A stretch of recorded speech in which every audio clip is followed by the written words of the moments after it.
요한복음 20장 19절에서 23절까지 말씀을 보도록 하겠습니다.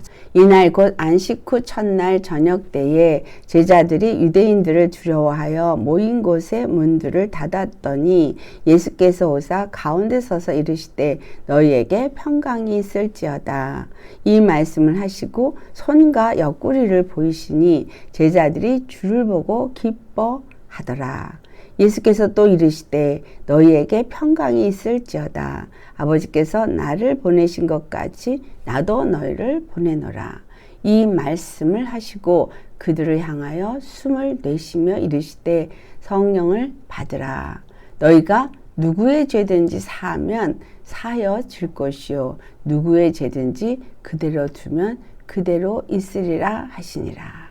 말씀의 제목은 나를 보내신 것 같이 나도 너희를 보내노라 라는 제목으로 말씀을 나누도록 하겠습니다. 이 19절부터 보면 이제 몇 가지를 우리에게 말씀해 주고 있습니다. 근데 왜 이와 같이 몇 가지를 말하셨느냐 하는 예수님의 의도는 한 가지예요. 하나님의 구원을 아느냐, 누리느냐, 그것을 자랑할 수 있겠느냐. 이게 한 가지 구원이라는 초점에서 이 말씀을 보셔야 합니다.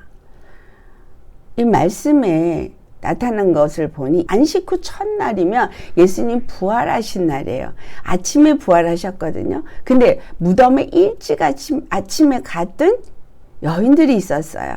그 중에 막달라 마리아가 예수님을 만났어요. 부활하신 예수님을 만났고 또 천사의 말도 들었어요. 예수님 부활하셨다. 그리고 예수님을 만났을 때 예수님이 제자들에게 가서 알리라 그랬어요. 그래서 막달라 마리아가 바로 그 앞절에 가서 전했던 것을 기록하고 있습니다. 막달라 마리아가 어떻게 했어요? 가서 제자들에게 내가 주를 보았다 하고 또 주께서 자기에게 이렇게 말씀하셨다 하면서 막달라 마리아에게 예수님이 무슨 말을 한 것을 얘기한 거예요. 부활하신 예수님을 만났고 보았고 그것을 말했어요. 근데 그것뿐만이 아닙니다. 여인들이 가서 무덤에 시체가 없었다는 얘기를 했을 때 베드로와 요한이 달려가서 무덤에 안에 예수님이 없는 걸 보았어요. 세마포가 풀어져 놓여 있는 것을 보았습니다. 분명히 시체가 없는 걸 보았습니다. 그리고 막달라 마리아가 와서 예수님이 살아나셨다라는 얘기를 했고 나에게 이렇게 말했다라는 했다면 이 세 가지를 제자들이 다 들었습니다. 오늘날 많은 사람들이 예수 그리스도가 십자가에 못 박혀 죽었다는 사실은 팩트니까 역사적으로 알아요.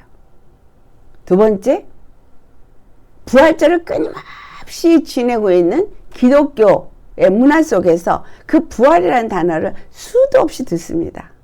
그럼에도 불구하고 여러분이 예수님 부활하셨다는 것을 증거하는 일에 얼마나 많이 믿게끔 자신 있게 말하십니까?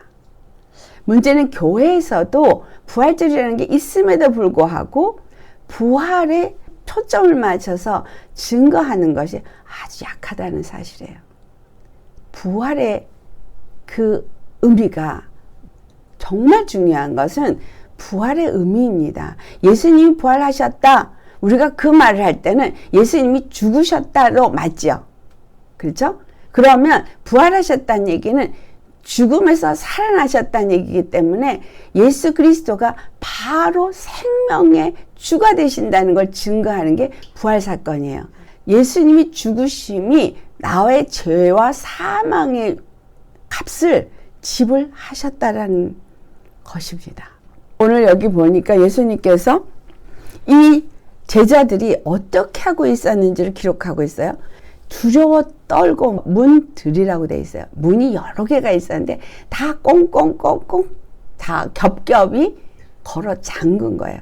얼마나 유대인들을 두려워하는 상황 속에 있는지를 잘 묘사하고 있습니다.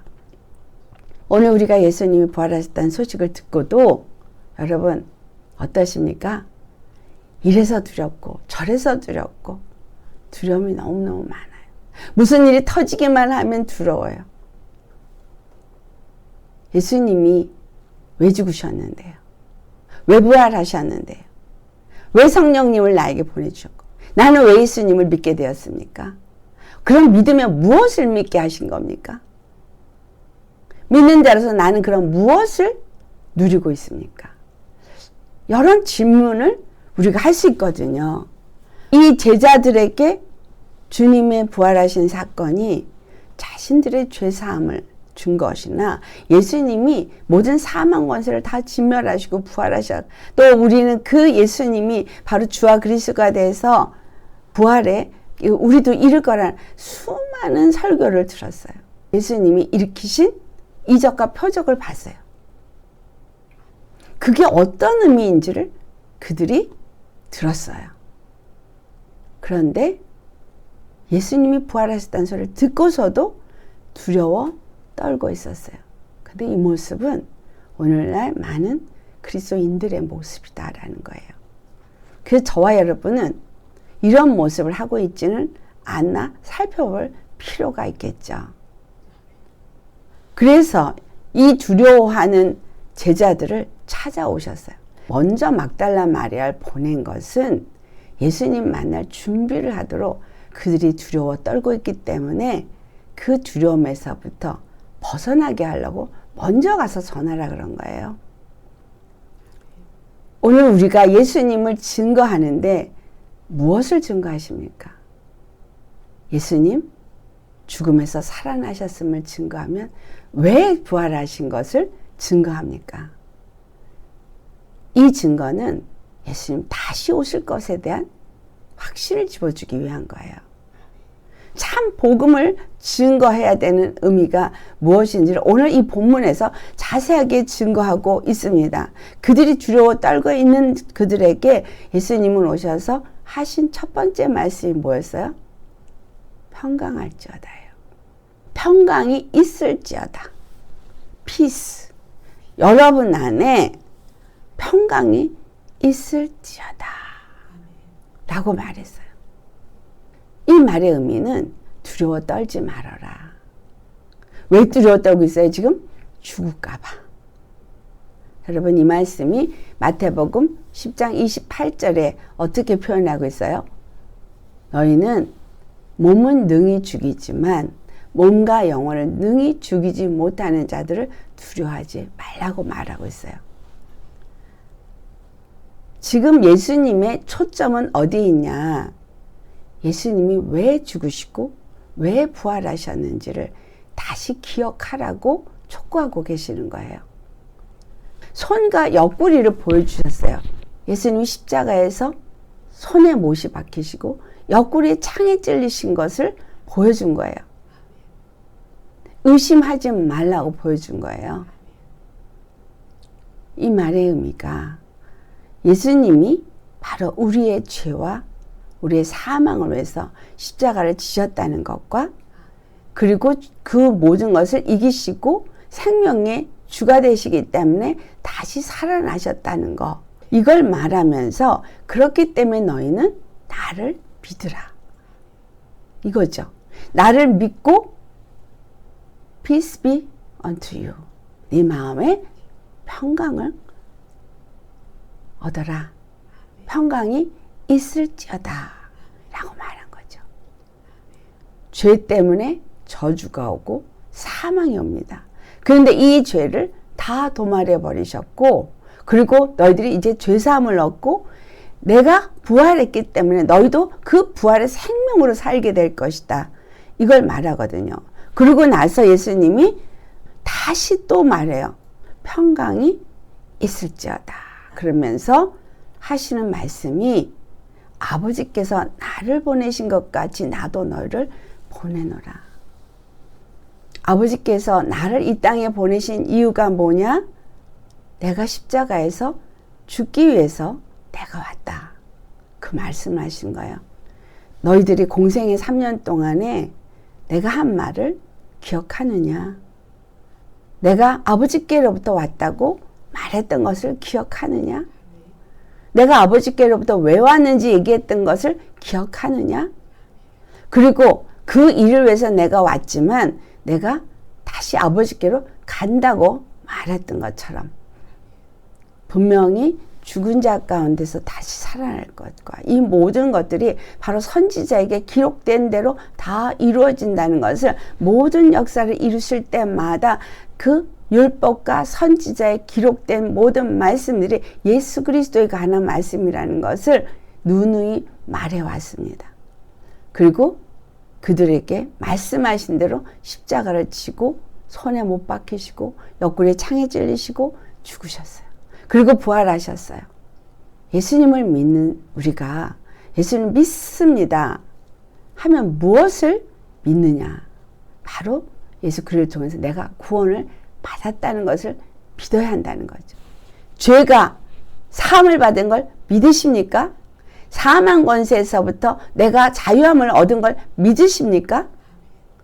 갈라디아서 4장 4절과 5절의 말씀을 보면 때가 참에 하나님이 아들을 보내셨는데 그 아들을 율법 아래에서 태어나게 해서 율법에 의해서 십자가에 죽게 하신 이유를 말하는데 일평생 매여서 종로를 타는 자들을 놓아주려 하심이라고 말하고 있어요.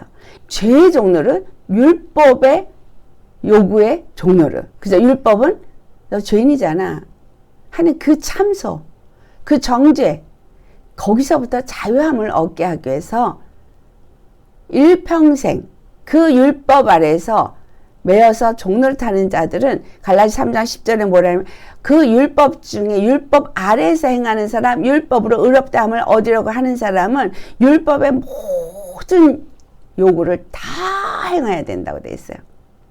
그 중에 하나라도 행하지 않으면 안 된다고 돼 있어요.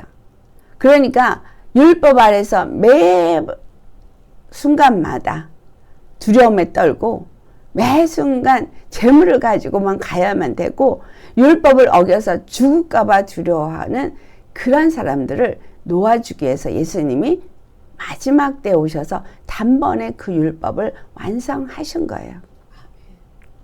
십자가의 죽으심은 단번에 모든 죄사함을 하시고 그리고 아버지 하나님께 영원한 제사를 드리고 영원한 속죄의 피를 드린 사건입니다. 아버지께서 나를 보내셔서 내가 왔다 이 말은 내가 하늘로부터 온 자라는 이야기고 그렇기 때문에 내 안에 생명이 있기 때문에 나는 다시 살았다는 것을 그들에게 보여주는 사건이 자 손을 봐. 자 옆구리를 봐. 나는 살아났다. 나는 생명의 주다. 그 세상에 누구도 스스로 죽은 자리에서 살아날 자는 없습니다. 나사로가 죽은 가운데 살아났어도 과부의 아들이 살아났어도 다 예수님이 살리는 역사를 했기 때문에 예수님은 스스로 산 자인 거예요. 누구를 기억하게 해요? 모세가 누가 나를 보냈다 하니까 스스로 있는 자가 보냈다. 스스로 사는 스스로 생명을 가진 분은 하나님 한 분뿐인데 예수님이 스스로 사신 분인 거예요. 스스로 산 생명의 하나님인 걸 이 부활 사건이 나타낸 거예요. 그래서 스스로 사시는 그분이 스스로 사는 생명을 가지고 우리 눈에 볼 수 있는 만질 수 있는 분으로 오셔서 십자가에 죽으시고 스스로 사셔서 그 보내심을 받은 역할을 다 이루었다라는 것이 아버지께서 나를 보내서 오셨다는 얘기를 하신 겁니다. 그래서 죽으시고 부활하신 건 우리의 죄사함과 우리의 영원한 구원을 위해서 영생을 얻기 위해서 이 모든 일을 하셨다는 걸 말씀하는 것입니다. 그래서 이 두려워 떨고 있는 자들이 손자국과 옆구리 자국을 보고 진짜 예수님이시네? 진짜 예수님이 살아나셨네? 그걸 얘기한 거예요. 그래서 우리 예수 믿는 분들은 찬송에도 있죠. 어려울 때마다 주님이 못자국 만져보라 그러죠. 못자국을 만져보라는 거예요. 우리 심령에 정말 예수님이 십자가에 죽으신 그 은혜의 말씀을 매 순간 어려움이 있을 때마다 그것을 붙잡느냐는 거죠. 분명히 나의 죄를 위해서, 나의 구원을 위해서, 내가 이 땅에서 받을 조롱과 멸시와 천대와 핍박을 위해서 그 몸이 그 모든 걸 다 짊어지셨으니. 그래서 힘들고 어려울 때마다, 내가 부족할 때마다, 내가 넘어질 때마다 그 손을 만져봐야 되는 거예요. 내가 그 옆구리에서 나온 물과 피로 거듭난 자라는 사실을 기억하라는 거죠. 이 제자들에게 그걸 보여준 거나 우리가 말씀으로 이것을 받은 거나 같은 이치입니다. 예수님이 손에 못 박히시고 옆구리 창에 찔리신 것을 정말 여러분 믿으십니까? 본자같이 믿으십니까? 귀로만 들었지만 눈으로 본 것처럼 믿는 믿음이 나에게 있다면 예수 그리스도를 통해서 나에게 주신 구원을 믿어야 되는 거죠. 그러면 이 구원이 있다면 이 제자들이 한 것을 볼 때 믿지 않았던 이들과 나는 어떠한가? 나는 정말 믿고 있나? 여러분 믿고 있다면 평강이 있을지어다. 이게 있어야죠. 어떤 상황에도 두려움이 없어야 되는 거예요. 어떤 상황에도 평강이 있어야 돼요. 내가 죄사함을 얻었다는 것에 대해서 확신이 있어야 되는 거예요. 그 다음에 나를 보내신 것 같이 나도 너희를 보내노라. 제자를 보내신대요. 아버지께서 예수 그리스도를 이 땅에 보내셨을 때 그 보내신 이유, 그리고 예수님이 이 땅에서 해야 할 그 사명, 사역, 이게 뭐냐는 거죠. 그게 우리의 구원이잖아요. 나도 너희를 보내노라. 그러면 우리가 보냄을 받는 건 똑같은 일을 위함이죠. 이 제자들을 보내기 위해서 예수님은 이들에게 찾아오셔서 하시는 일이 뭐냐 하면 그들 안에 있는 두려움을 제거하기 위해서였어요.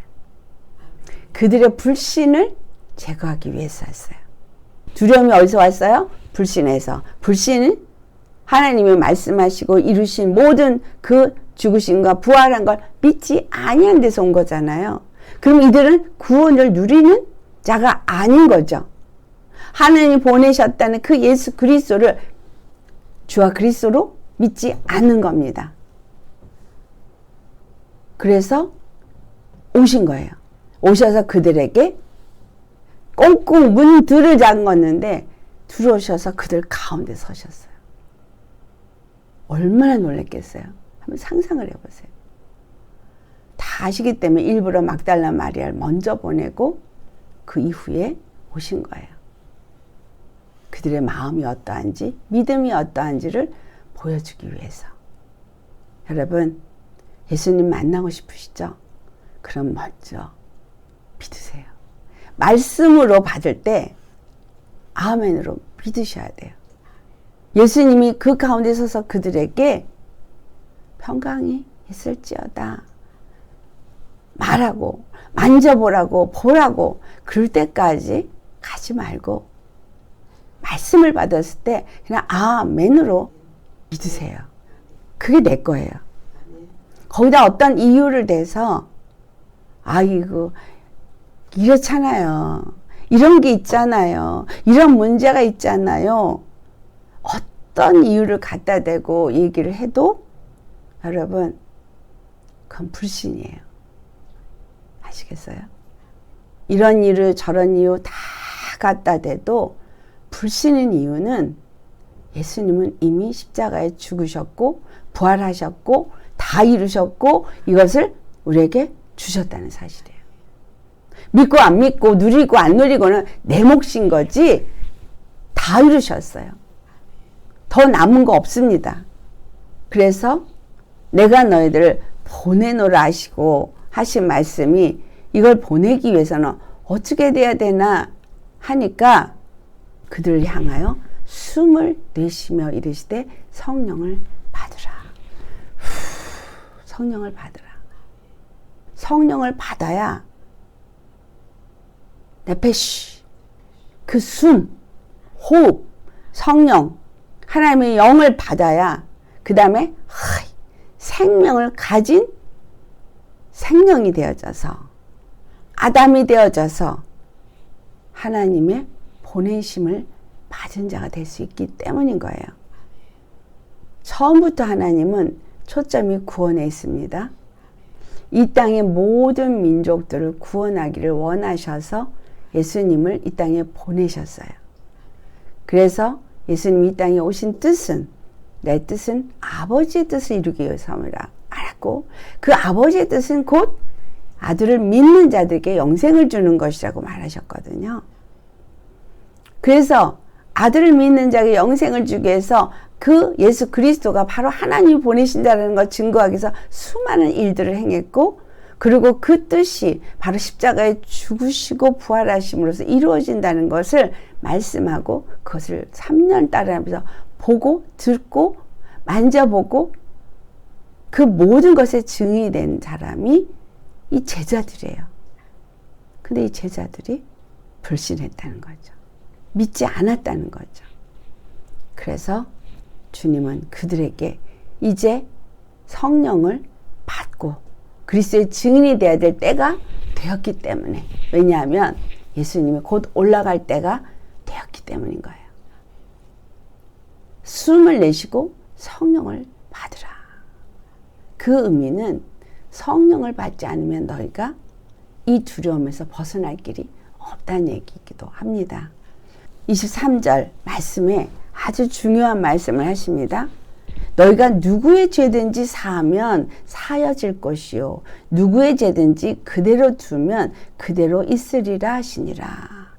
여기서 누구의 죄든지 사하면이라고 사용된 이 원어 의미는 바로 완전한 죄의 탕감의 의미를 담고 있어요. 그러니까 지금 예수님은 십자가에 죽으셨다가 부활하시고 나서 제자들에게 와서 내가 보내심을 받은 것처럼 너희를 보내는데 성령을 받으라. 그리고 너희가 누구의 죄든지 사하면 사여질 것이요 누구의 죄든지 그대로 두면 그대로 있으리라 라고 말씀하십니다. 첫 번째, 예수님이 이 땅에 오셔서 이 모든 일을 이루신 건 우리의 죄사함을 위함입니다. 그렇죠? 근데 이 우리의 죄사함은 완전한 탕감이에요. 우리가 뭘 해서? 우리가 뭘 해야만? 그런 거 없어요. 완전한 탕감이에요. 누구의 죄든지 사하면 사여질 것이요 라고 한 이 말씀은 예수님이 이미 죄에서 십자가에서 죽으시고 다 사했기 때문에 사여질 거라는 거예요. 근데 이것을 너희가 라고 단어를 사용해서 너희가 예수님이 이미 다 사해주고 그 사해준 그 죄사함을 얻은 너희가 라는 거예요. 내가 예수님 십자가에 죽으셨는데 그것을 믿지 않고 죄사함을 받은 걸 믿지 않는 사람이라면 너희가에 해당이 안 돼요. 예수님이 십자가에 죽으신 건 나의 죄를 사해주기 위함이고 예수님이 십자가에 죽으시고 부활하신 것은 내 죄가 다 사해졌다는 증거이고 그래서 내가 성령을 선물로 받아서 이제 내가 보내심을 받은 자라는 증거입니다. 또 그것이 다른 사람의 죄를 사해줄 수 있는 권세를 가진 자라고 보통들 설교를 합니다. 그 말이 아니라 용서해야 한다는 거예요. 용서해야 하는 자가 되었다는 거예요. 우리가 그들의 죄를 사해줄 수 있는 권세가 생겼다는 얘기가 아니고 내가 죄사함을 받은 자는 다른 사람의 죄도 사해줘야 한다는 거예요. 용서해줘야 한다는 거예요. 왜? 예수님이 그 모든 자의 죄를 다 탕감했기 때문에. 다른 사람을 정죄할 자격이 너에게 없다는 거예요. 네가 만약에 예수님의 은혜로 죄사함을 받았으면 다른 사람의 죄도 다 용서해 주어야 한다는 말을 지금 하고 계시는 거예요. 용서하지 않고 그대로 두면 그들의 죄가 용서함을 받지 못한다는 얘기예요. 이 십자가의 복음을 전하는 자가 되라는 말이에요. 십자가의 복음을 전하는 자는 내가 죄사함을 받았다는 것을 누리는 자요, 아는 자요. 그것에 대한 확신이 있는 자인 거예요. 그래서 그것을 다른 사람에게도 나가서 전한다는 거예요. 나하고 원수든 내가 절대 용서할 수 없는 어떤 사람이든 상관없어요. 그 사람들에게 나는 죄를 물을 자격이 없기 때문에. 그들의 죄를 예수님이 다 사해줬어요. 내 죄 사함 받은 것처럼 그들도 사해줬어요. 다만 그들이 예수님을 모르기 때문에 가서 그거를 알게 하도록 내가 너를 보낸다는 얘기예요. 육은 죽이는 그 사람들 두려워하지 않는 믿음을 가지란 얘기죠. 그리고 그 죄사함을 위해서 그 죽음의 일평생 모여 종로를 할 우리를 살려주기 위해서 예수님이 죽으시고 부활했다는 걸 믿고 이제 그것을 전하는 자가 되라라는 거예요. 모두예요. 내가 그것을 깨닫고 알고 누리면은 그 다음에 지금 종로를 타는 사람들이 천지에 널렸잖아요. 모든 거에 매여 있잖아요. 죽음에 매여 있죠. 죽을까봐 두려워해요. 밥을 못 먹으면 굶어 죽을까봐, 돈이 없으면 그래서 또 죽을까봐, 병이 들면 죽을까봐, 뭐 하면 죽을까봐죠. 다 사망의 권세에 놓여 있고 죄의 종노릇을 하고 있는 거예요. 사망 권세자 마귀에게 종노릇 하는 거예요. 죽을까봐. 그래서 어떻게 하면 죽지 않을까? 내 방법으로 내가 이걸 해볼까? 저걸 해볼까? 찾아다녀요. 찾아다닌다고 죽음에서 노임을 받는 게 아니에요. 어떤 목사가 능력이 있어서 거기 가서 내가 기도받으면 나올 수 있을까? 그것 쫓아간다고 거기서 살아나는 게 아니에요. 정말 나를 고치시는 분은 예수 그리스도고 내가 예수 그리스도를 확실하게 믿는 믿음이 있으면 말씀을 들으면서도 그냥 치유는 일어나고 그냥 기도하면서 그냥 치유가 일어나고 찬송 부르다 그냥 치료가 일어납니다. 하나님의 능력이 어떤 종을 사용하든 다 하나님의 능력이거든요. 보잘것없는 아이가 기도를 해도 질병에서 나아요. 그 아이가 100% 하나님의 치유하실 능력을 믿기 때문에. 그래서 그 믿음을 통해서 성령께서 역사를 하시고 그래서 그 일이 일어나요. 그런데 주님을 믿지 아니하고 어떤 목사를 믿어버리면 오히려 치유가 안 일어나요. 사람을 믿어버린 거거든. 하나님을 믿는 게 아니거든. 하나님을 믿어야 되는 거예요. 하나님의 능력을 믿어야 돼요. 그런데 그 능력이 십자가가 능력이라 그랬어요. 예수님 십자가 죽으시고 부활하신 것은 바로 나를 구원하기 위해서거든요. 그 구원 안에는 질병의 치유, 영적인 치유, 혼적인 치유, 모든 게 들어있는 거예요. 감정의 치유, 마음의 치유, 생각의 치유, 기억의 치유 다 들어간 거예요. 그 치유를 위해서 죽으셨어요. 그분 앞에만 갖고 나가면, 그분 앞에만 내어놓으면 그분이 믿고 구하고 그분밖에는 나의 치료자가 없다고 믿으면 고쳐주십니다. 이걸 믿는 사람을 주님은 보내셔요. 성령을 그에게 부으시고 보내셔요. 그 사람은 벌써 이미 어떤 마음을 가진 사람이에요? 죄 사함을 할 수 있는, 용서하는 마음이 그에게 있는 사람이에요. 아무하고도 척진 게 없는, 나에게 죄 지은, 나에게 원수 노릇한 그 사람도 이미 다 용서한 사랑의 마음을 가진 사람, 주님의 마음을 가진 사람, 그 사람이에요. 만약에 내가 그걸 갖지 않았으면, 용서하는 마음이 없으면 그냥 그대로 그 죄를 그대로 두는 거예요. 내 기억 속에 그대로 그가 죄인이야. 그래서 내가 입으로 그 사람이 나에게 죄인이야. 그래서 그것으로 인해서 내가 이랬어 저랬어 하면서 그대로 그 사람을 죄인으로 인정하고 있고 용서하지 않았어요. 그러면 그의 죄는 그대로 있는 거예요. 예수님은 이미 용서했는데, 예수님이 이미 용서했는데 나는 그의 죄를 그대로 둔 거예요. 그게 뭐죠? 정죄함이에요. 예수님이 이미 용서했고 또 그 사람이 회개를 했어. 그러면 당연히 그 사람은 완전 치유받은 거거든요. 회복된 거거든요. 죄사함 받은 거거든요. 근데 내가 그 사람을 죄인으로 정해버려.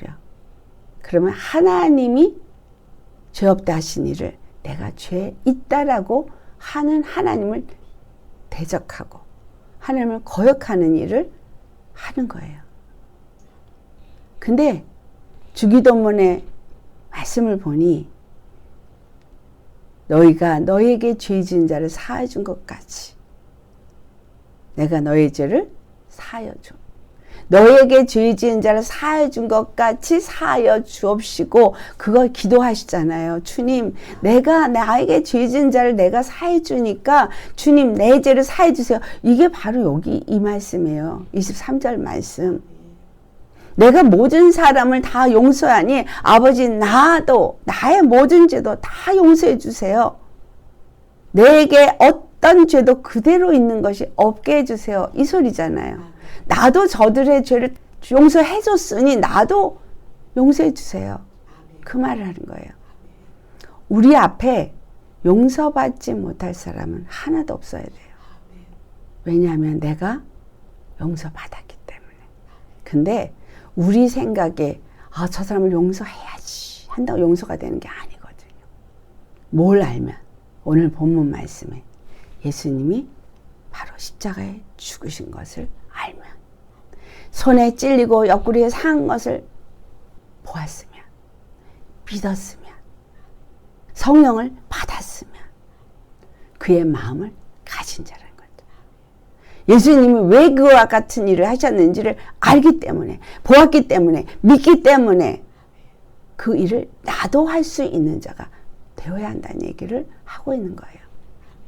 우리의 죄를 무조건 용서하시고 죄 없다 완전한 탕감을 주셨다는 이 단어를 사용하신 건 바로 너희가 어떤 죄든 내가 너희를 다 탕감했다는 말을 하시는 거거든요. 그걸 위해서 아버지께서 나를 보냈다는 얘기거든요. 그러면 그 다음 말은 내가 이 땅에 와서 너희 죄를 다 사하고 이걸 너에게 알게 한 것처럼 내가 너희를 보내니 이제 저들에게 가서 이걸 전하라는 거예요. 예수님 십자가 죽은 것이 너희 죄를 위해서 죽었고 예수님 부활하신 건 너에게 완전한 탕감을 주기 위해서 죽으셨고 그리고 그 탕감을 받은 자들에게 성령을 주셔서 너희들이 또 그 다른 사람 네가 알고 있는 또 다른 사람에게 가서 그걸 전하라고 너희를 보내신다라는 거. 그래서 이 땅 끝까지 가서 모두에게 다 전해질 때 오신다는 거예요. 그걸 지금 말하고 있는 거예요. 그 굉장한 핵심은 첫 번째가 하나님의 사랑을 아는 거예요. 두 번째, 그 사랑을 믿는 거예요. 세 번째, 그 사랑을 나타내는 거예요. 두려워하지 않는 거, 평강이 있는 거, 또 보냄을 받을 수 있는 거, 그 모든 사람을 용서할 수 있는 거, 이거 다 어디서 온 거예요? 하나님의 사랑을 알면, 하나님의 사랑을 믿으면, 하나님의 사랑을 가졌다면, 예수님이 두려워 떨고 있는 자에게 향해서 두려워하지 말라고 한 것처럼 우리는 하나님의 사랑을 안다면 예수님 십자가에 죽으시고 부활하신 것과 성령을 보내주신 것과 이 모든 사건이 나를 사랑하는 사건이었다는 걸 안다면 죄인들을 사랑하셔서 그 죄인들을 대신해서 십자가 죽기 위해서 오셨다는 걸 믿는다면 두려워하지 않는다는 거예요. 평안해야 된다는 거예요. 평강을 가진 자가 되어서 평강이 있을지어다 예수님이 해서 있는 게 아니라 그 말씀을 받아들이고 믿고 안다면 내 안에 평강이 있어야 된다는 거예요. 그 사랑을 알기 때문에. 여러분 그 사랑을 아십니까? 그래서 평강이 있으십니까? 그 사랑을 알고 평강이 있다면 당연히 죄사함을 받은 자요. 그 사랑을 알기 때문에 그 사랑 가지고 보냄을 받은 자가 될 수 있는 거예요. 그 보냄을 받는 자는 당연히 예수님 앞에 우리가 모든 죄가 탕감받은 것처럼 당연히 가서 그들을 탕감해 주는 자가 되어야 한다는 거예요.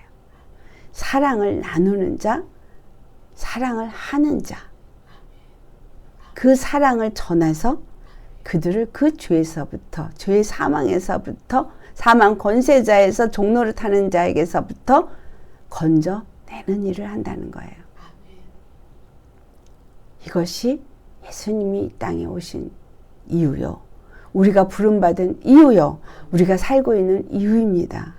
그래서 내 주위에 알고 있는 모든 자들에게 이걸 전하고 그들이 또 전해서 땅끝까지 이르러서 모든 민족이 다시 살아나는 소성의 역사가 있을 때 하나님의 그 끝까지 복음이 전파될 때 오리라 한 것처럼 오신다는 거예요. 여러분, 예수님이 아버지께로부터 보냄을 받은 것처럼 우리가 보냄을 받을 만한 상황입니까? 믿음입니까? 많은 주의 종들이 세워졌고 많은 교회가 세워졌고 많은 믿는 사람들이 있어요. 그런데 그들 자신조차도 이 구원의 확신이 없어요. 그들 자신조차도 이 받은 은혜가 사랑이 어떠한 건지를 알지 못해요. 그러니까 그들이 은혜를 나누지 못하고 사랑을 나누지 못해요. 끊임없이 교회 안에서 정죄하고 있고 판단하고 있고 용서하지 못하는 자가 너무나 많이 있어요. 교회가 아닌 거죠. 믿는 자가 아닌 거예요. 예수님이 주신 구원을 맛보는 자도 아니고 누리는 자도 아니고 하나님의 뜻을 이루는 자도 아닌 거예요. 교회는 구원을 누린 자들의 모임이어야 되기 때문에 죄인들이 오면 당연히 그들이 구원받는 기쁨을 누릴 수 있게끔 도와야 되는 게 먼저 믿은 자예요. 근데 교회 오면 먼저 믿은 자에 의해서 나중 온 자가 시험이 들어요. 상처를 받아요. 그래서 교회를 떠나요. 이 책임을 하나님이 묻지 않을까요? 물으십니다. 한 영혼이라도 실족해 하면 그 책임을 물으신다는 거예요. 내 한마디 입 뻥끗 잘못한 것 때문에 영혼이 상처를 받고 멸망으로 떨어졌다면, 내 행동 하나 때문에 그런 일이 있었다면 회개하셔야 돼요. 정말 회개하셔야 돼요. 철저하게 주님 앞에 애통하는 회개를 하셔야 합니다. 이 한국에 많은 사람들이, 부모들이 예수님을 안 믿었거든요. 그 윗대의 할머니, 할아버지를 또 안 믿었거든요. 그래서 할머니, 할아버지, 아버지, 엄마가 믿지 않고 우상을 섬겼어요. 점을 치고 그런 일들을 했어요. 그래서 그들로부터 내려온 그 역사들이 뭐냐면 바로 이 믿음이 없으니까 두려움의 영, 이간의 영, 거짓의 영, 불신의 영, 음란의 영, 우울의 영, 자살의 영,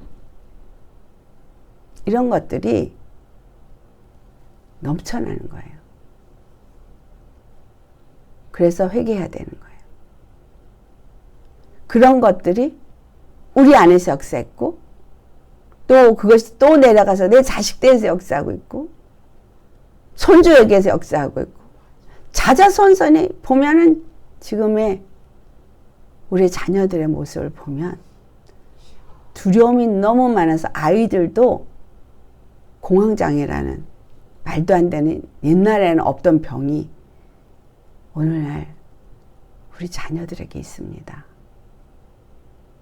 두려움이, 그 공부에 대한 두려움, 그런 거에 너무 두렵다 보니 무기력의 영이 완전히 그 아이들을 너무 거기에 두려움에 잡혀 있다가 나중에 심해지면 무기력증이 와가지고 완전히 그냥 놔버리는, 그게 극도로 심해지니까 나타난 증세더라고요.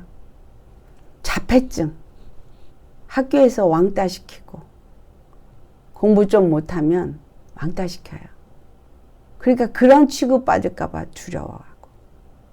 이거 다 누가 한 거예요? 바로 그 음행에 일을 한 우상 섬긴 조상들 때문에 점치고 굿하고 그 우상 섬긴 죄로 인해서 이 나라에 넘쳐나는 영의 역사입니다. 그래서 아이들이 너무 그런 것 때문에 왕따 당해서 자살하는 일이 있고, 놀림받아서 선생이 자살을 하지를 않나. 기가 막힌 거죠. 근데 부모들은 회개를 안 해요. 교회가 회개를 안 해요.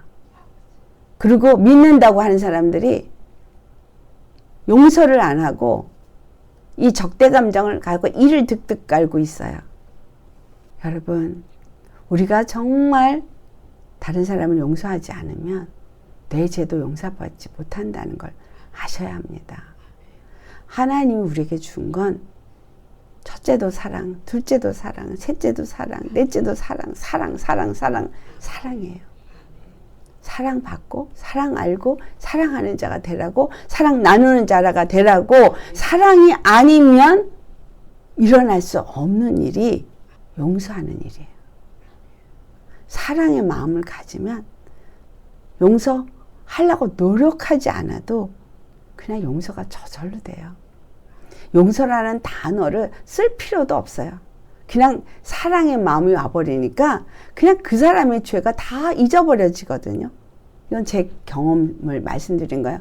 주님의 사랑이 내 안에 들어오니까 나에게 죄를 지은 자에 대해서 그 많은 용서하지 못할 만한 많은 사건들이 한순간에 아무 일이 없었던 것처럼 완전히 도말해지더라는 거예요. 그게 바로 완전한 탕감이에요. 완전한 탕감이 사랑이 오니까 생기더라는 거예요. 예수님이 우리를 사랑하기 때문에 완전한 탕감이 생긴 거예요. 그래서 우리에게도 그 사랑을 알게 해서 그 사랑으로 완전한 탕감을, 나에게 죄를 지은 자를 향해서 완전한 탕감을 주게 하길 원하는 게 하나님의 뜻인 거예요. 그래야만 내가 사니까. 여러분, 하나님의 일을 어떻게 하면 하나님의 일을 많이 할까? 어떤 일을 하면 하나님이 기뻐할까? 목사님을 잘 섬기면 상을 받을까? 아니면 전도를 많이 하면 상을 받을까? 기도 생활을 많이 하면 하나님의 축복을 받을까? 아니요. 하나님의 사랑을 알면, 하나님의 사랑의 마음을 가지면, 하나님의 사랑을 흘려보낸 자가 되면 그 사람은 하나님의 상을 받아요. 하나님의 일을 할 수 있는 자가 돼요. 그 사람은 이미 구원받은 자거든요.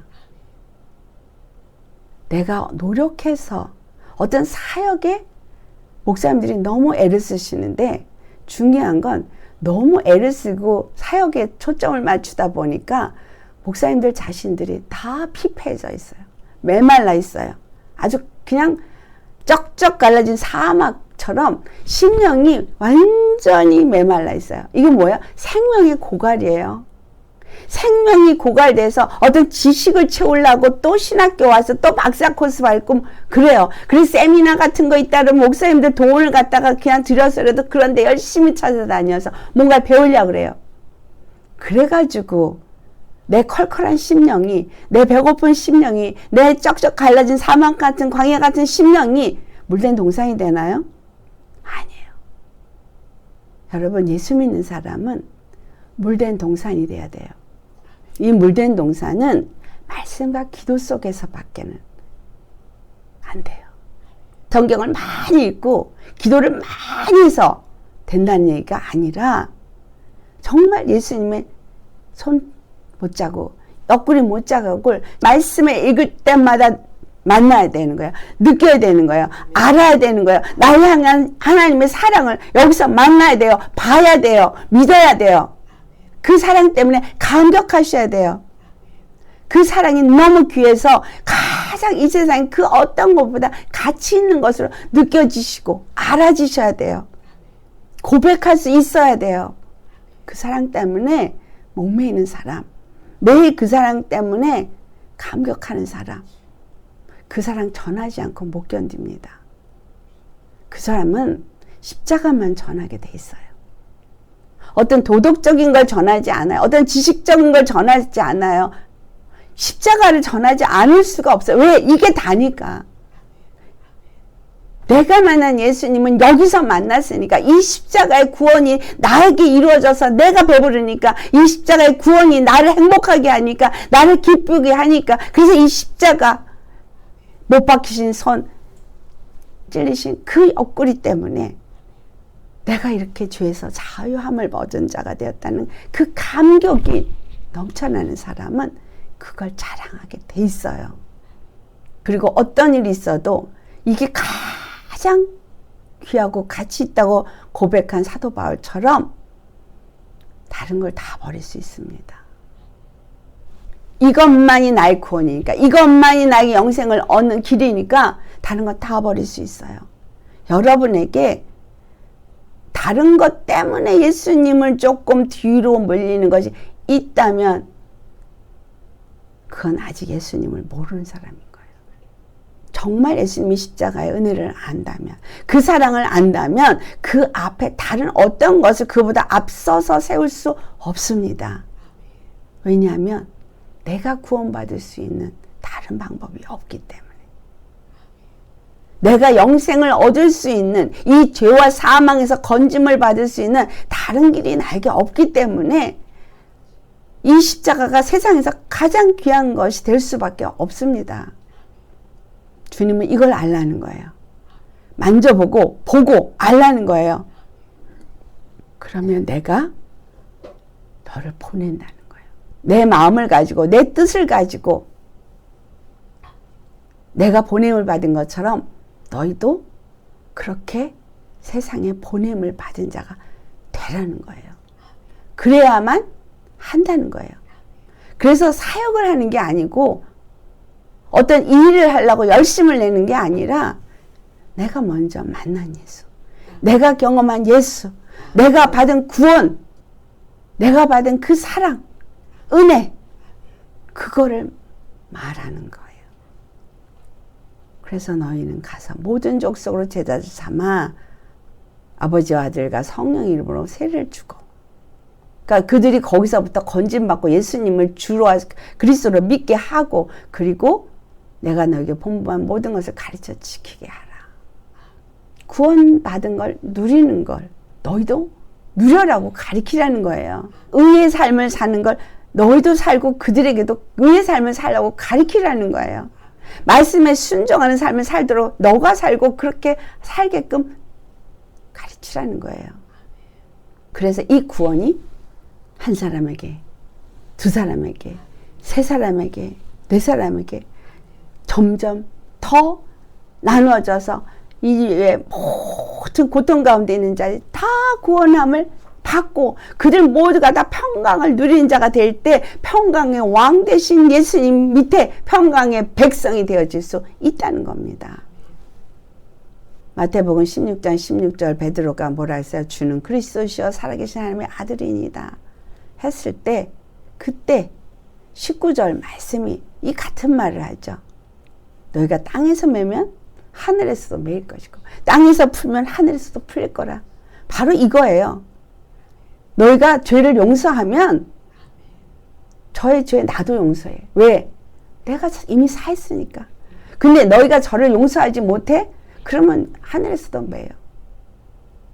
네가 저를 용서 못해? 그럼 나도 하늘에서 다시 매요. 그럼 너도 용서 못 받는다는 거예요.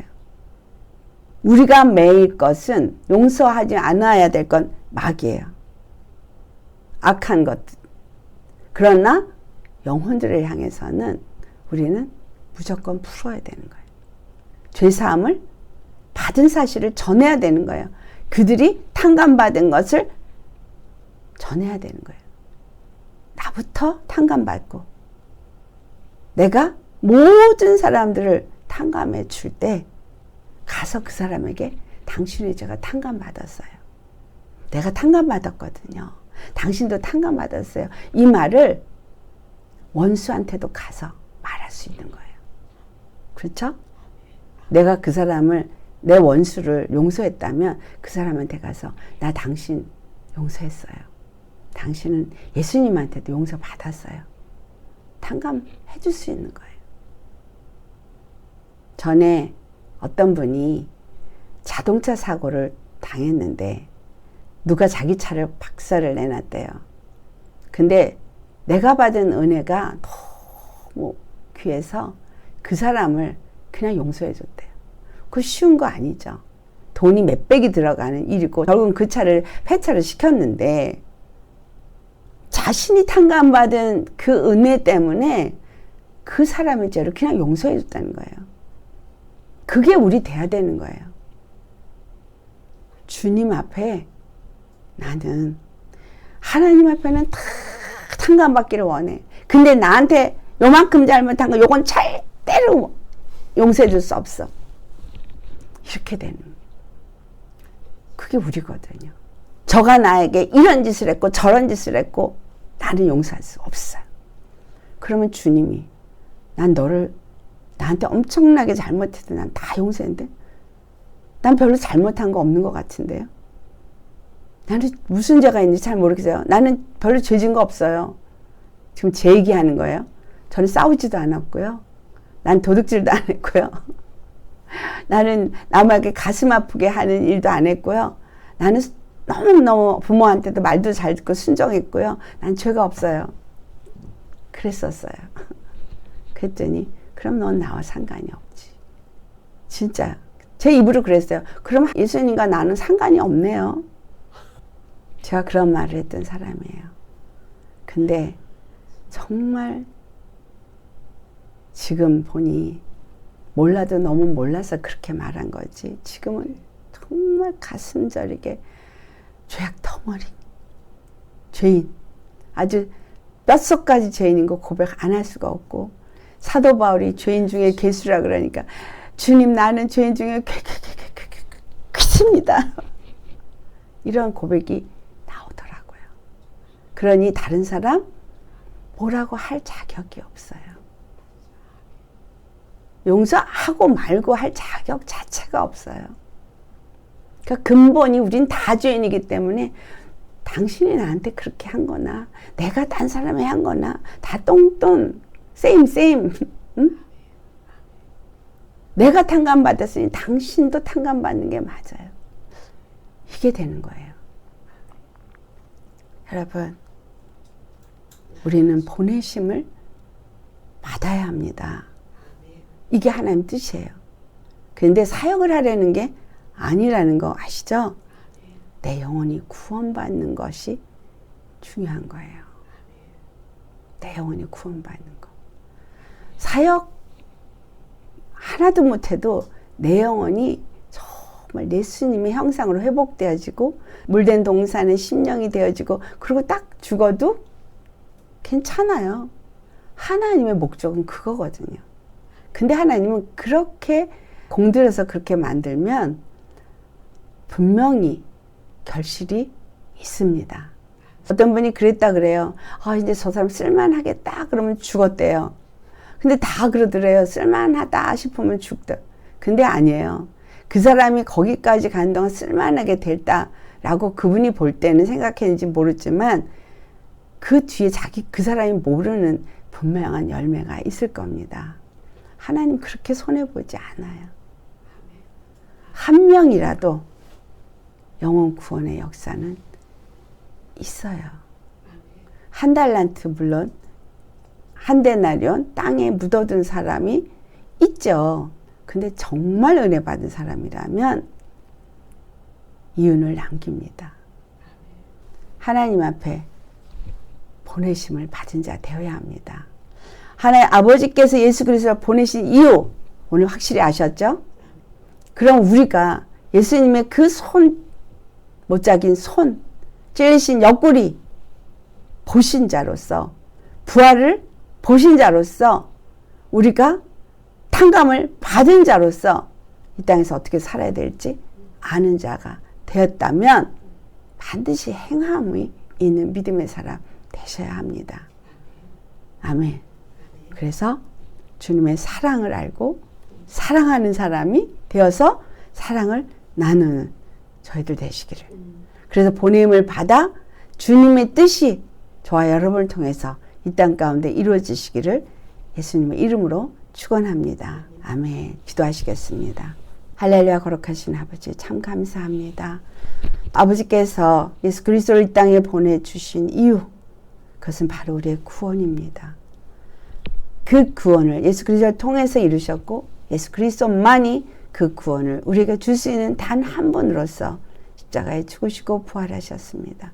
그 부활 사건을 듣고도 또 보고도 믿지 않았던 제자들에게 주님이 나타나셔서 평강이 있을지어다 한 것처럼 아버지 오늘날 수없이 많은 설교를 듣고 예수님의 부활 소식 십자가에 죽으시고 부활했다는 이 소식을 그렇게 많이 듣고서도 아버지 우리가 이 제자들처럼 두려움에서 벗어나지 못하고 믿지 못하고 꽁꽁 가둬두고 묶어두고 그리고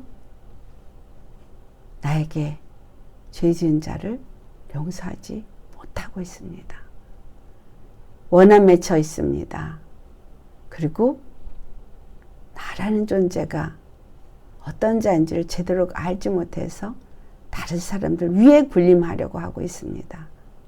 아버지요, 이렇게 부족한 죄인들인데도 불구하고 우리를 사랑하시고 우리에게 그 사랑을 알게 하시고 그 사랑이 우리를 통해서 또 전달되기를 원하셔서 보내시겠다고 말씀하시고 숨을 내쉬며 우리에게 성령을 받으라 하신 주님 진실로 감사합니다.